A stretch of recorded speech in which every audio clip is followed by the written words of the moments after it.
நீ பேசு. முட்டை பக்கோடா. ஈவினிங் ஸ்கூல் லீவ் விட்டா இது ஒரு ரோதனை நமக்கு. ஏதாவது முட்டை ஒரு 3 முட்டை துருவிக்கோங்க. மீடியம் சைஸ் வெங்காயம் நல்லா பொடி பொடியாக நறுக்கிக்கோங்க. வீட்டில் இருக்கிற மிளகாத்தூள், மஞ்சத்தூள், சில்லி ஃப்ளேக்ஸ் போட்டுக்கோங்க.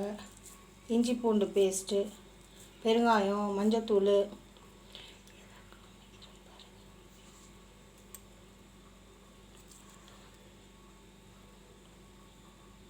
நல்லா துருவி முட்டை நல்லா 3 முட்டை இருந்தால் போதும். இப்போ எண்ணெய் சூட் பண்ணி வச்சுருக்கேன். மீடியம் சைஸ் இந்த மாதிரி போல் போட்டு ஃப்ரை பண்ணி எடுத்து சாஸோ சட்னியோ இல்லை வெறுமே கூட அப்படியே சாப்பிட்லாம். டேஸ்ட்டாக இருக்கும். பை.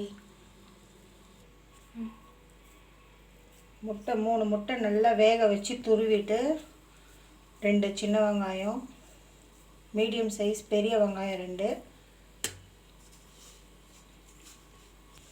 கார்ன்ஃப்ளவர் மாவு இருந்தால் கார்ன்ஃப்ளவர் மாவு, இல்லைன்னா ரைஸ் மாவு இருந்தால் ரைஸ் மாவு, அப்புறம் கடலை மாவு கொஞ்சம் போட்டு வெங்காயம், இஞ்சி பூண்டு பேஸ்ட்டு, மிளகாத்தூள், பெருங்காயத்தூள் எல்லாம் போட்டு இந்த மாதிரி நமக்கு வேண்டிய சைஸ் ஷேப்லேயோ, ஒன்று கட்லட் ஷேப்லேயோ இல்லை இந்த ஷேப்லேயோ பொரிச்சு வச்சுட்டா, எண்ணெய் காய வச்சுருக்கேன். காஞ்சோன்னா பொரிச்சு எடுத்துட்டு சாஸ்லேயோ இந்த சட்னிலேயோ அப்படியே தொட்டு சாப்பிட்டா சூப்பராக இருக்கும். பை.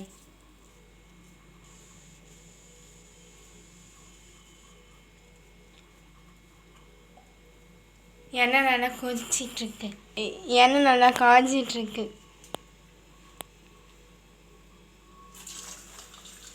போட்டேன். இது நல்லா பொரிச்சிட்ருக்கு. பொரிஞ்சோடனே எடுத்து ஒரு பவுலுக்கு மாற்றிட்டா முடிஞ்சிடும். பாய்.